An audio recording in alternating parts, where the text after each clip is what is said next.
Eh bien, merci beaucoup à tous. Je veux juste dire que Son Altesse est un guerrier. Il était là à se battre et il fait ce qui doit être fait. Et il est connu pour cela. C'est un homme courageux. Il a un grand pays. C'est un pays fantastique. Et ils sont avec les États-Unis depuis très longtemps. Mais je dirais que beaucoup plus, depuis que j'ai pris mes fonctions, je peux dire qu'ils ont investi des milliers de milliards de dollars aux États-Unis. Et je leur disais plus tôt, lors d'une autre réunion, que nous avons plus de 19 000 milliards de dollars investis aux États-Unis, ce qui est un record. Cela sert à construire des usines, des chaînes de montage automobile, etc. Nous réalisons des actions inédites. Le précédent record était de 3%, soit 3 milliards de dollars il y a des années, avec un autre pays. Et nous allons dépasser les 19. Nous devrions atteindre 19,3 000 milliards de dollars. Alors il n'y aura rien de comparable. Je ne sais pas si c'est possible, je ne sais pas si vous pouvez faire mieux, mais je veux juste dire que la relation a été exceptionnelle. C'est un homme très respecté. Tout le monde le respecte et respecte son pays. C'est un honneur d'être avec vous. Nous venons de signer un accord avec l'Iran. Ce pays a été un allié très puissant et de bonnes choses sont en train de se passer. Les navires commencent à bouger maintenant. Nous allons tout rouvrir complètement. D'ici vendredi, les navires commencent à bien bouger. Le pétrole commence à sortir. Les prix baissent rapidement. Le marché boursier monte rapidement. Beaucoup de bonnes choses se passent. Et plus important encore, l'Iran n'aura pas d'armes nucléaires. C'est comme ça que je me suis impliqué là-dedans. Nous ne laisserons pas cela arriver, ils n'auront donc pas d'armes nucléaires. Je souhaiterais aussi demander à Votre Altesse de dire quelques mots. Si vous le souhaitez, nous répondrons à quelques questions. C'est un grand plaisir, Monsieur le Président, d'être ici aujourd'hui avec vous. Je tiens à souligner notre grande reconnaissance de votre présence ici en tant que Président des États-Unis. Je tiens à vous remercier profondément pour votre soutien constant, pour votre engagement envers vos amis et tous vos alliés, et j'adresse un remerciement très spécial pour votre soutien fondamental pendant la guerre de 6 semaines. Cela signifie beaucoup pour nous. Et vous nous avez montré qui est le véritable allié et, sans votre soutien constant et votre engagement, Monsieur le Président, non seulement mon pays, mais tout le Moyen-Orient serait aujourd'hui dans une situation complètement différente et incertaine. C'est un plaisir de vous voir aujourd'hui, Monsieur le Président, et merci pour votre temps. Et il y a beaucoup de choses dont nous pouvons parler pour aller de l'avant. Oui. Nos deux pays, comment pouvons-nous rendre notre relation encore meilleure? J'adore ça. Merci, mon ami. Quand tu es aussi riche, tu peux parler aussi longtemps. Je me demandais juste si quelqu'un pouvait même entendre ça. Quand tu es aussi riche, tu as tellement confiance que tu n'as même pas besoin de forcer ta voix. Il est génial. Avez-vous des questions? Que devons-nous attendre de la deuxième étape des négociations diplomatiques? Je pense que cela respectera les délais. Nous avons tous les deux été impliqués. Je pense qu'ils voudront conclure cela. L'Iran veut conclure cela. Ils ont besoin de reprendre leurs activités économiques. Et la relation est désormais normalisée. Je pense que cela va arriver très vite. Ça peut être rapide, ça peut aussi prendre plus de temps, mais ça peut être rapide. L'intérêt pour le texte du document est grand. Pourquoi ne pas publier la conversation? Je le ferai. Et avant ça? Eh bien, je préférais avoir un cadre formel avant de commencer. Mais je n'ai aucun problème avec ça. C'est un excellent document. Le voici. Qu'est-ce qu'il dit? L'Iran n'aura jamais d'armes nucléaires. C'est ce qu'il dit. Il n'en aura pas à acheter, à développer. Ils n'auront pas d'armes nucléaires. Et je dirais que c'est à peu près 99,9% de ce que je voulais, parce qu'on ne pouvait pas laisser cela arriver. On ne pouvait pas laisser cela arriver. Ils n'auront pas d'armes nucléaires. Maintenant, en plus de cela, le détroit restera ouvert sans péage. Et ce sera sans péage au-delà des 60 jours, n'est-ce pas? Quelqu'un a dit, c'est sans péage pendant 6. Non, c'est sans péage, point final. Lorsqu'il ouvrira définitivement, ce sera sans péage. Je veux féliciter notre marine parce que le blocus naval a été incroyable. Mais en fait, je ne vais pas seulement le divulguer. Je vais probablement organiser une conférence de presse et je vous lirai mot à mot pour que la presse couvre cela de manière précise. Parce que c'est un document très important. Et, contrairement à Obama, qui aurait pu détruire le Moyen-Orient avec l'horrible JCPOA. C'est le pire accord. C'était un chemin vers une arme nucléaire. Le mien n'est un obstacle à l'obtention de l'arme nucléaire. Je veux dire, je vois des gens dire « nous avions déjà ». Il a payé une fortune, mais nous n'avons rien payé. Il y a eu une déclaration, nous allons dépenser 300 milliards de dollars. Non, nous n'allons pas le faire. Nous avons la permission d'entrer et d'investir, si nous le voulons, un jour dans le futur. Nous n'avons aucune obligation, absolument aucune. Il se peut que l'Iran finisse par réussir quand ils auront du pétrole. Mais si nous étions partis il y a une semaine, avant les 2 dernières attaques, il aurait fallu 20 ans pour reconstruire l'Iran. Alors, mais je vais revoir le document avec les grands médias dans seulement quelques jours. Monsieur le Président, il y a quelques semaines, vous avez souhaité que d'autres nations, comme les Émirats, rejoignent les accords d'Abraham. Des discussions ont-elles eu lieu avec les dirigeants arabes à ce sujet? À propos de quoi? À propos des accords d'Abraham, oui ou non? Eh bien, j'adorerais les avoir. C'est un homme très en avance. Il a été l'un des premiers à y adhérer et il s'est très bien débrouillé avec eux, avec tout le processus, les accords d'Abraham. Non, c'est ça. Je pense que cela devrait arriver. Le grand obstacle aux accords d'Abraham. Nous avons nos pays d'origine, des pays très intelligents, chacun d'eux.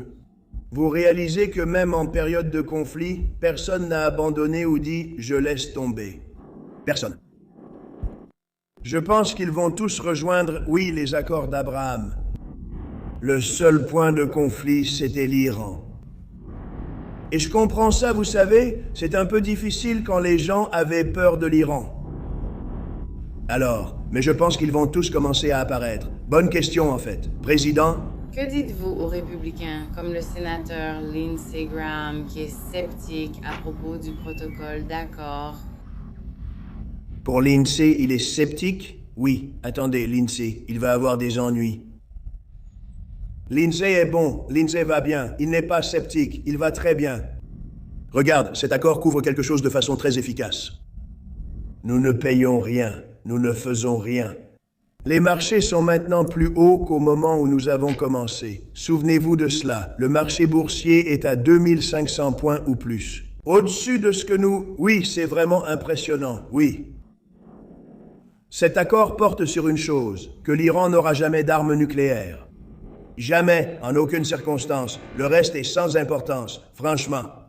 Graham a également déclaré que tout accord éventuel avec l'Iran devrait être soumis au Congrès pour révision. Le feriez-vous? Je n'y ai jamais pensé, mais je le ferai. Ça ne me dérangerait pas. Je veux dire, vous savez, les démocrates, vous savez, on les appelle les démocrates parce que ce sont des gens stupides. Les démocrates sont... Je veux envoyer au Congrès en leur disant de ne pas approuver, mais je réussirai à le faire passer. Ils font toujours l'inverse de ce que je dis. Ça ne marche pas très bien pour eux, d'ailleurs. Mais oui, je le ferai. Je n'y avais jamais pensé, mais je vais le faire. J'enverrai ça au Congrès. J'aime l'idée. Tu es seul, bonne chance.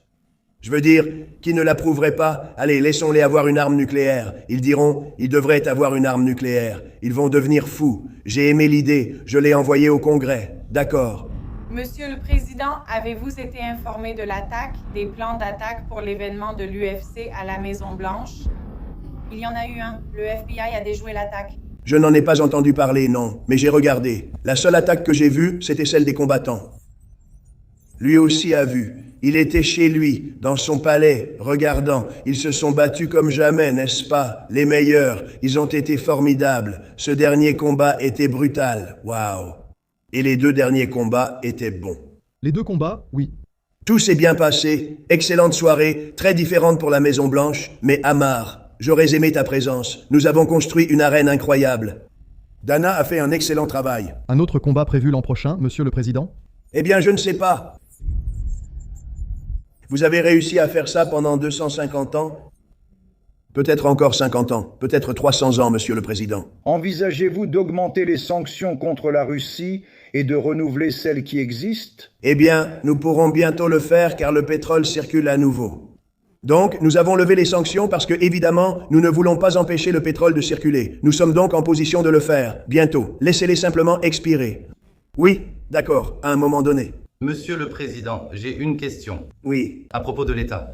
Quelle belle personne. Il vient de ton pays? Tu as vu? Il vient de là-bas? Bien sûr. Non, il a une attitude tellement agréable. Mon peuple est tellement... Ils sont tellement méchants. Quel bel homme. Rassemble-les. Fais attention, hein? Je pourrais le mettre dans un film tout de suite. Vas-y.